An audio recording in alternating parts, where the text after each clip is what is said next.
What are methods of risk management. तो हमने अलग अलग टाइप के रिस्क देखे, बहुत सारे रिस्क है। तो कुछ तरीका है कि इसको मैनेज कर सके, या बैंकों को अलग अलग टाइप का जो है रिस्क फेस करना पड़ता है, तो कुछ सॉल्यूशन है कि बैंकों को कम रिस्क फेस करना पड़े। इसमें आंसर है पहला हमारा ओवर, अलग अलग मेथड्स है जिसके थ्रू जो है रिस्क मैनेजमेंट बैंक अपना कर सकते हैं।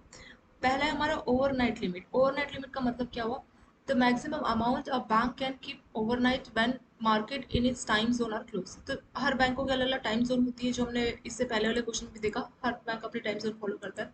सो ओवरनाइट लिमिट हो जाएगा कि मैक्सिमम अमाउंट एक बैंक रात भर के लिए कितना रख सकता है अपने पास, जब इसके टाइम जोन की मार्केट क्लोज हो जाती है। जैसे आपने बैंकों की नॉर्मल ब्रांच का भी देखा होगा कि ज़्यादा कैश नहीं रखते, क्योंकि जो आइडल कैश आपका ब्रांच में रखा रहता है कैश की फॉर्म में, उसमें बैंकों को कुछ इंटरेस्ट कुछ अर्न नहीं हो रहा है, लेकिन बदले में कस्टमर का ही पैसा है जो कि रखा गया है, तो उसको डिपॉजिट पे बैंकों को इंटरेस्ट पे करना है। मतलब बैंकों को मिल कुछ नहीं रहा उस आइडल कैश पे। और सिक्योरिटी का भी इशू है कि कहीं चोरी हो गया, कुछ प्रॉब्लम हो गई, डबल रिस्क है। कुछ पेमेंट नहीं मिल रहा, कुछ इंटरेस्ट नहीं उसमें हो रहा, चोरी का भी खतरा है, और बदले में उसका पेमेंट भी आपको देना है। मतलब डिपॉजिट पे आपको 3 या 4% इंटरेस्ट पे करना है। तो इतना सारा प्रॉब्लम है। इसीलिए बोला जाता है कि नाइट टाइम के लिए जो बैंक है कम से कम कैश को अपने पास रखता है। ठीक है, करेंसी जो ब्रांचेस होती है, करेंसी ब्रांचेस, वहाँ पे बैंक भेज देता है। तो ओवरनाइट लिमिट हो गया, द मैक्सिमम अमाउंट है bank can keep overnight when the market in time zone are close. तो नाइट भर का लिमिट रख दे कि हाँ, इतना ही बैंक अपने पास कैश रखेगा जब लिमिट क्रॉस हुई, क्योंकि जब ज़्यादा कैश रहेगा नहीं तो ज़्यादा उनको रिस्क किसी प्रकार का नहीं। तो ओवरनाइट लिमिट मतलब रात भर में बैंक अपना कितने पास अमाउंट रख सकता है जब उसकी मार्केट क्लोज होती है, उसको बोला जाएगा ओवरनाइट। दूसरा limit, it is a maximum amount bank can expose itself at any time during the day for meeting the needs of customer and also its own trading. तो बैंक जो भी customer के रिक्वायरमेंट के हिसाब से या खुद जो भी ट्रेडिंग एक्टिविटी कर रहा है, उस हिसाब से कितना अमाउंट बैंक दिन भर में एक्सपोज, कितना एक्सपोज है बैंक का, it is a maximum amount the bank can expose itself. मतलब कितना अमाउंट है जिसको बैंक एक्सपोज कर सकता है किसी भी टाइम दिन भर में, अपनी या अपनी मतलब बैंकों की जो ट्रेडिंग ऑपरेशंस है उसके लिए, या कस्टमर के रिक्वायरमेंट के लिए। तो वो हो गया लिमिट, यानी इसको बोला जाता है डे नाइट लिमिट। ठीक है, ओवरनाइट हो गया कि रात भर में कितना कैश बैंक अपने पास रख सकता है मार्केट क्लोज होने के बाद। डे नाइट लिमिट हो गया कि दिन भर में कितना पैसा एक्सपोज कर सकता है कस्टमर को, कितने पैसे से वो ट्रांसफर कितने की कर सकता है कस्टमर के रिक्वायरमेंट के लिए, या अगर ट्रेडिंग एक्टिविटी कर रहा है बैंक इस टाइप की तो वहाँ पे वो हो गया डे लिमिट। तीसरा कैप लिमिट। कैप क्या होता है? It is a maximum inter period exposure that bank can take. So maximum कितना लिमिट रहेगा उसका। ठीक है, मैक्सिमम लिमिट कितना, वो हो गया उसका कैप लिमिट। इसमें डे नाइट की बात नहीं हो रही, इसमें मैक्सिमम एक्सपोजर की बात की जा रही है। नेक्स्ट है counter party limit, the maximum amount a bank can expose itself to a particular party. मतलब जैसे बोलते हैं ना, आपने देखा होगा कि एक बोरोर को आप मैक्सिमम 5 करोड़ का लोन दीजिए, जैसे एग्जांपल मैं आपको बता रही हूँ, तो किसी भी टाइप से। तो काउंटर पार्टी का मतलब मैक्सिमम जो काउंटर पार्टी है उसको आप कितने तक का लोन दे सकते हो। जैसे बोला जाता है कि हाउसिंग लोन में एक बोरोर को आप इससे ज़्यादा का नहीं दे सकते। और बोरोवर की भी लिमिट है कि अगर आप रिटेल बोरोवर तो इतने तक का लिमिट है, और कॉर्पोरेट बोरोवर इतने का लिमिट है। सबका अलग अलग लिमिट उन्होंने बना रखा है। उसका रीज़न है कि रिस्क को मैनेजमेंट किया जा सके, कम से कम रिस्क झेला जा सके। और ये कैसे, इससे हमें कैसे रिस्क प्रोटेक्शन मिलेगी, क्योंकि हमने काउंटर पार्टी का लिमिट बना दिया कि इतने तक का आप लोन दे सकते हैं। तो अगर मान लीजिए आपका बोरोवर डिफॉल्ट करेगा, तो सारा का सारा पैसा नहीं डूबेगा, ऑलरेडी लिमिट तो बना रखी है, उसी लिमिट के तहत ही आप उसको लोन दोगे, और आपका सारा पैसा उस पर नहीं डूबेगा। तो वो हो गया हमारा काउंटर पार्टी लिमिट। ऐसे एक डीलर लिमिट। डीलर लिमिट क्या हुआ? It is a maximum amount that a dealer can keep expose during the operating hours.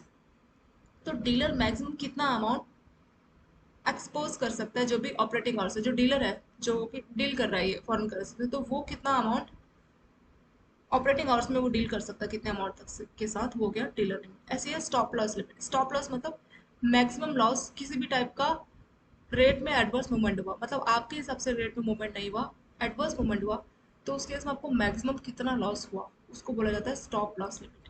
यानी कितना मैक्सिमम लॉस आप झेल सकते हो। मान लीजिए आपने ट्रेडिंग किया, कहीं शेयर्स में आपने इन्वेस्ट किया हुआ है, उसका प्राइस डाउन हो रहा है, आपका शेयर का कीमत था मान लीजिए 100 रुपये, वो डाउन होते जा रहा है 80, 85, सॉरी 85, पहले 90, फिर 85, 80। तो आपने देखा कि ये तो बिल्कुल डाउन में चल रहा है, तो ये प्राइस अब नहीं बढ़ने वाला। अब आपको पता लग गया। पर कब तक आप वेट करोगे कि कहीं क्या पता प्राइस बढ़ ना जाए। तो मान लीजिए आपने डिसाइड किया कि अगर ये 70 रुपये से नीचे हुआ तो हम इस शेयर को बेच देंगे, इससे ज़्यादा हम इसको नहीं होल्ड करके रख सकते। तो वो 70 रुपये आपका हो गया स्टॉप लॉस, मतलब इससे ज़्यादा जो लॉस है उसको आप बोलेंगे स्टॉप, मतलब इससे ज़्यादा हम लॉस नहीं झेल सकते, इससे ज़्यादा लॉस नहीं बर्दाश्त कर सकते, वो होता है stop loss.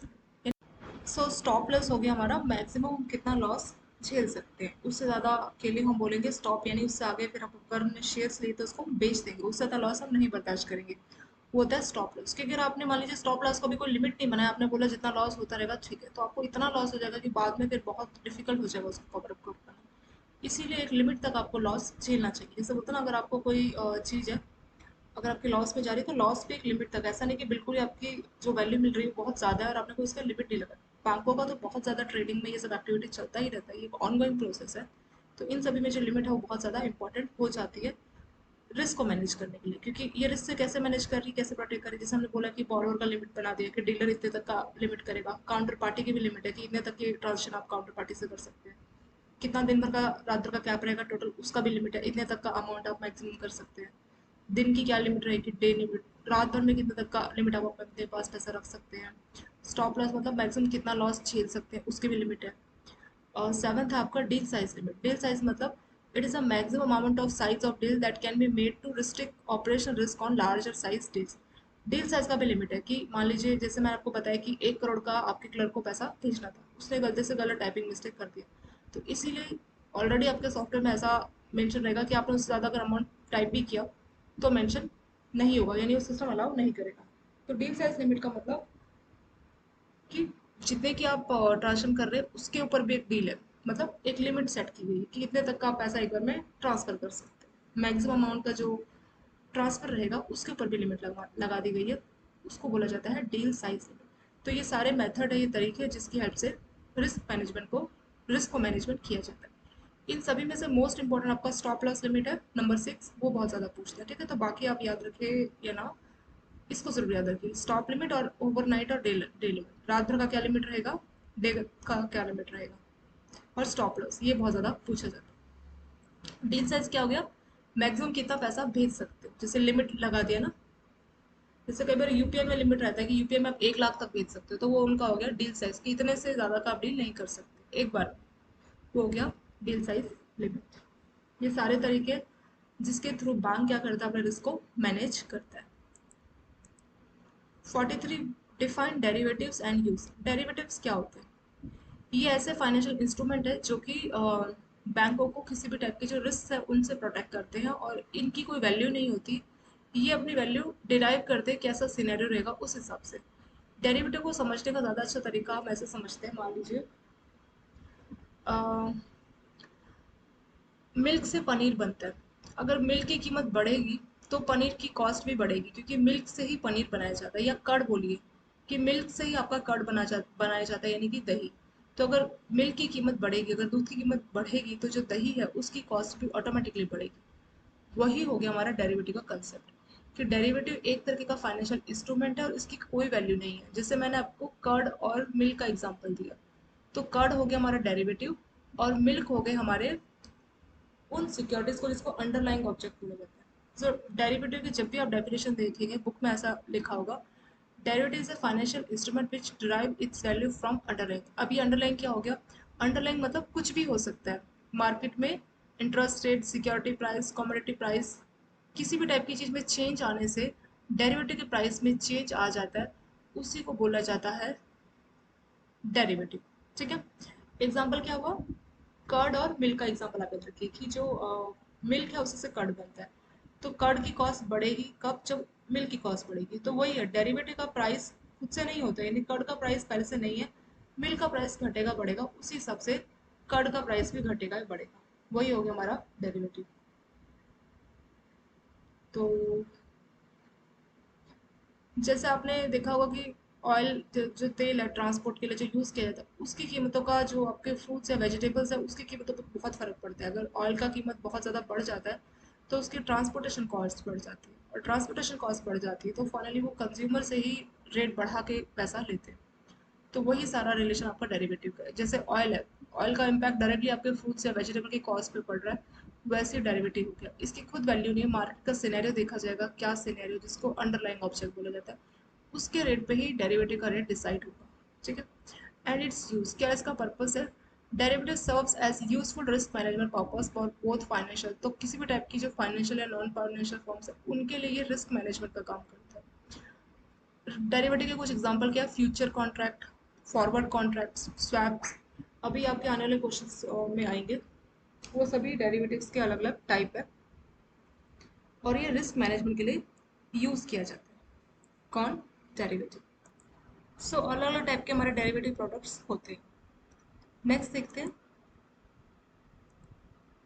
What are type of derivatives. दो तरह के हो गए, ओवर द काउंटर डेरिवेटिव्स और एक्सचेंज ट्रेडेड डेरिवेटिव्स। क्या डिफरेंस है? ओवर द काउंटर डेरिवेटिव हो गए contracts that are traded directly between two eligible parties and without going through an exchange. यानी ओवर द काउंटर पार्टीज वाले जो derivative होंगे इसमें जो अलग अलग टाइप के जो हमारे जो एक्सचेंज के लिए यूज होते हैं, जैसे national stock exchange, Bombay stock exchange, तो किसी भी टाइप का एक्सचेंज के लिए मीडिएटर कोई भी नहीं रहेगा बीच में, डायरेक्टली जो पार्टीज होंगी वो कॉन्ट्रैक्ट करेंगे ओवर द काउंटर। और इसमें बायर को मालूम होगा कि सेलर कौन है, सेलर को मालूम होगा कि बायर कौन है, यानी कौन डेरिवेटिव बेच रहा है और कौन डेरिवेटिव खरीद रहा है वो नॉन होगा एक दूसरे को, तो हो गया ओवर द काउंटर डेरिवेटिव्स, जहाँ पे हमें मालूम होगा कि कौन किससे हम प्रोडक्ट ले रहे हैं किससे नहीं ले रहे।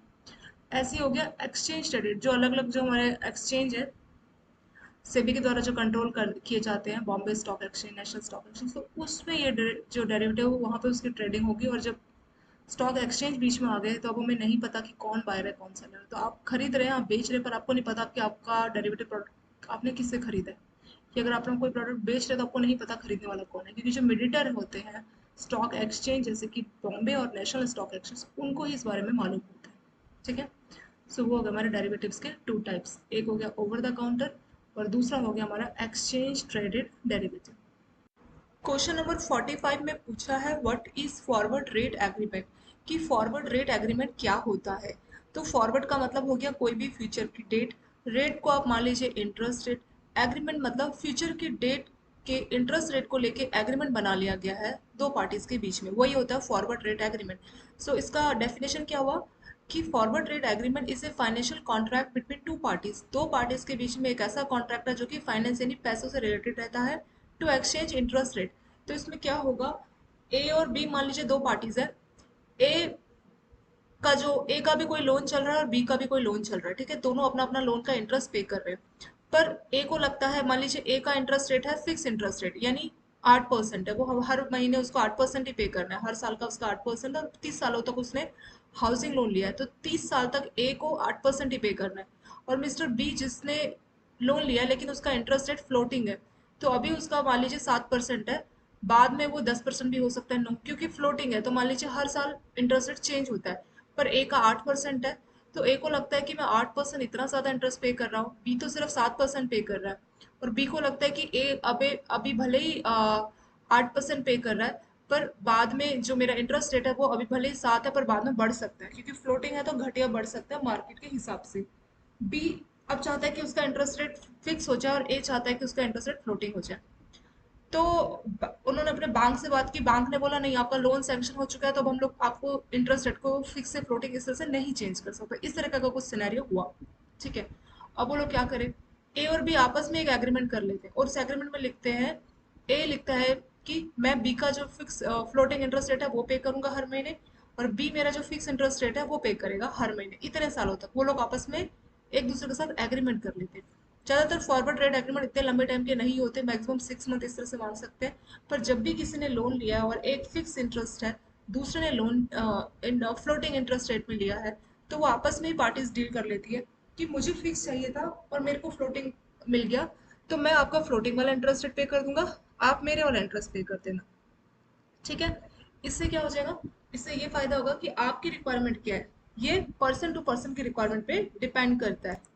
तो ए को फ्लोटिंग चाहिए था तो ए फ्लोटिंग वाले का इंटरेस्ट पे कर लेगा, बी को फिक्स चाहिए था तो बी ए वाले का इंटरेस्ट रेट पे करता है। तो इसमें क्या होता है कि ए बी का इंटरेस्ट रेट पे करता है और बी ए का इंटरेस्ट रेट पे करता है, उसी को बोला जाता है फॉरवर्ड रेट एग्रीमेंट। और इससे क्या होता है, इंटरेस्ट रेट से हमें प्रोटेक्शन होती है, प्रोटेक्शन इन द सेंस कि हम जो इंटरेस्ट रेट चाहते हैं उसको हम आपस में एक दूसरे से स्वैप कर सकते हैं। स्वैप करने का मतलब कि आपका इंटरेस्ट मैं पे कर दूंगा, मेरा इंटरेस्ट आप पे कर देना।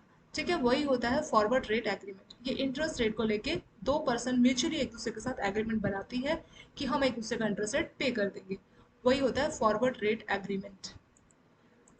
46 में बोला what is interest rate swap. तो इंटरेस्ट रेट स्वैप, और इससे पहले का क्वेश्चन था फॉरवर्ड रेट एग्रीमेंट। तो ये मान लीजिए कि इंटरेस्ट रेट स्वैप एक टाइप का फॉरवर्ड रेट एग्रीमेंट ही होता है, पर इसमें थोड़ा सा डिफरेंस है। क्या डिफरेंस है? इसमें दो पार्टीज आपस में कॉन्ट्रैक्ट कर लेती है कि हम एक्सचेंज करेंगे, स्वैपिंग करेंगे एक दूसरे की इंटरेस्ट पेमेंट की। इंटरेस्ट पेमेंट वही फिक्स टू फ्लोटिंग। तो ए का फिक्स्ड है तो, और बी का है फ्लोटिंग। ए को चाहिए था फ्लोटिंग और बी को चाहिए था फिक्स्ड। तो उनके बैंक जहां से भी उन्होंने लोन लिया, वो बोल रहे नहीं अब आपका सैंक्शन हो चुका है, अब कुछ नहीं हो सकता। पर ए को अभी भी फ्लोटिंग ही चाहिए और बी को फिक्स चाहिए, तो वो आपस में बात कर लेते हैं कि ठीक है मैं तुम्हारा इंटरेस्ट पे कर दूंगा, तुम मेरा इंटरेस्ट पे कर देना। पर इंटरेस्ट रेट स्वैप और जो भी हमने फॉरवर्ड रेट एग्रीमेंट पढ़ा, इसमें टोटल अमाउंट ट्रांसफर करते हैं। मान लीजिए ए का इंटरेस्ट बना 10,000, बी का इंटरेस्ट बना 20,000।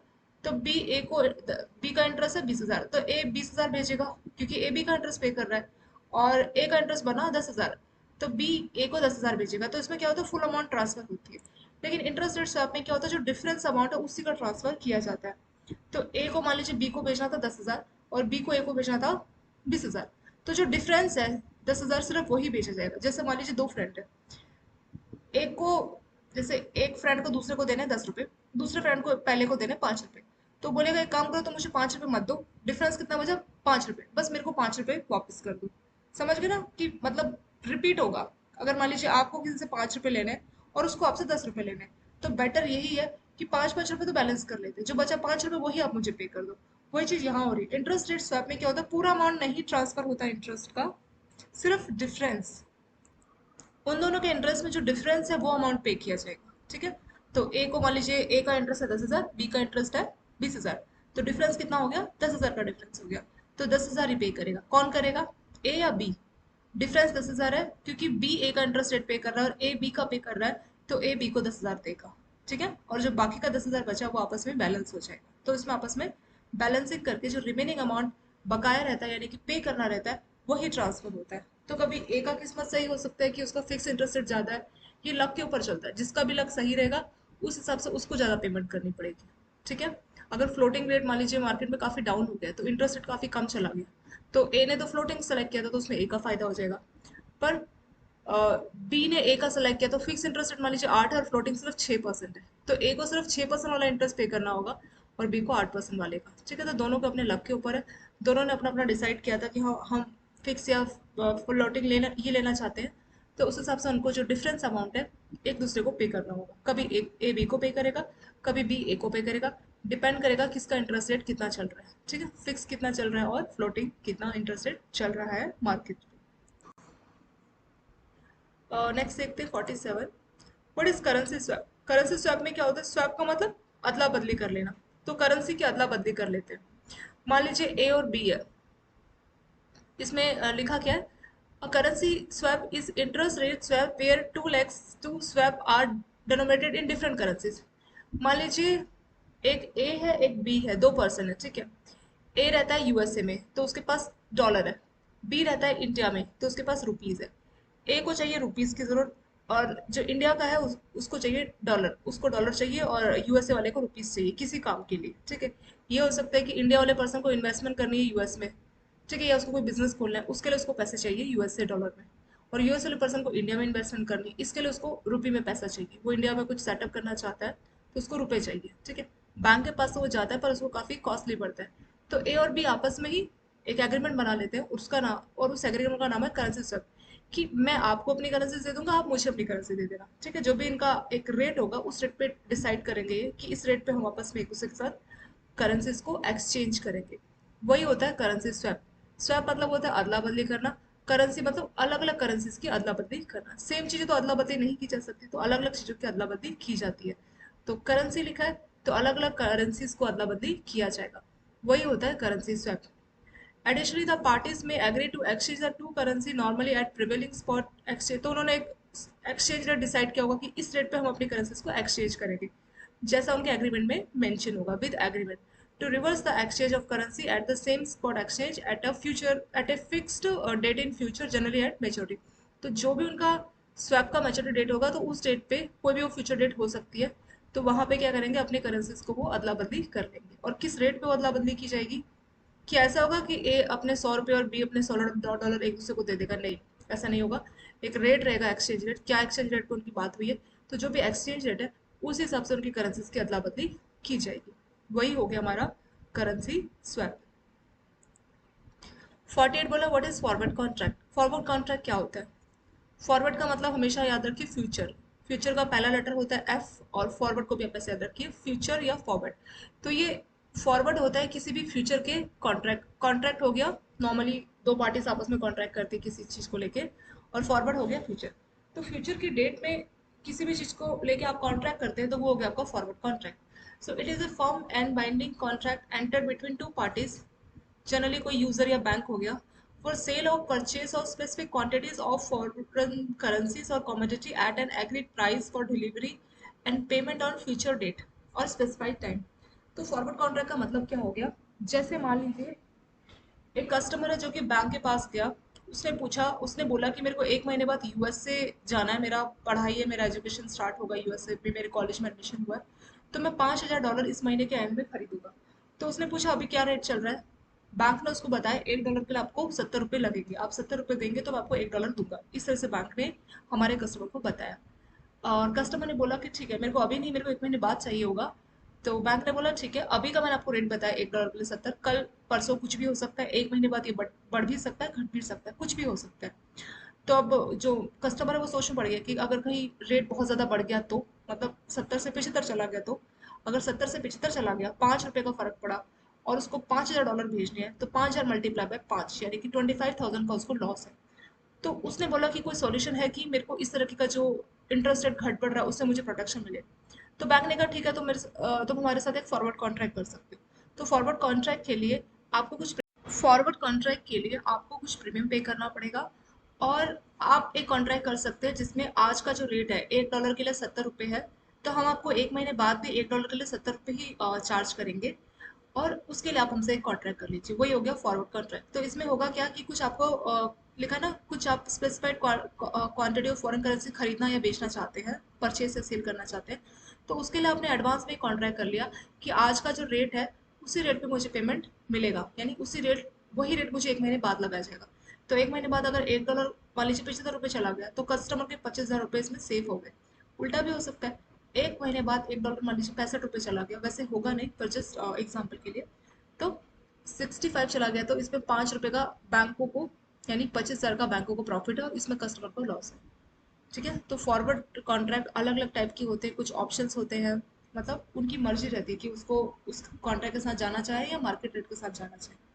तो उसका प्रीमियम थोड़ा ज़्यादा रहता है नॉर्मल फॉरवर्ड कॉन्ट्रैक्ट के कंपेरिजन। तो फॉरवर्ड कॉन्ट्रैक्ट यानी फ्यूचर डेट के सेल या परचेज को लेके आपने अभी से कॉन्ट्रैक्ट बना लिया कुछ प्रीमियम पे करके, वो हो गया आपका फॉरवर्ड कॉन्ट्रैक्ट। कई बार गोल्ड के लिए भी आप कई बार जो सोने की, जो जहाँ पे सोने चांदी की ज्वेलरीज बनती है, तो उस दुकान वाले के साथ भी कई बार आप कॉन्ट्रैक्ट कर लेते हैं, वो बोलते हैं आप इतना पे कर दीजिए और फिर आपके सोने का जो भी रेट घटेगा बढ़ेगा, हम इस रेट पे आपका आपके नाम पे गोल्ड ले लेंगे और आप इसी रेट पे इसको परचेज कर सकते हैं ज्वेलरी इस रेट पे। तो उससे कई बार कॉन्ट्रैक्ट बन जाता है, तो वो भी एक टाइप का फॉरवर्ड कॉन्ट्रैक्ट होगी।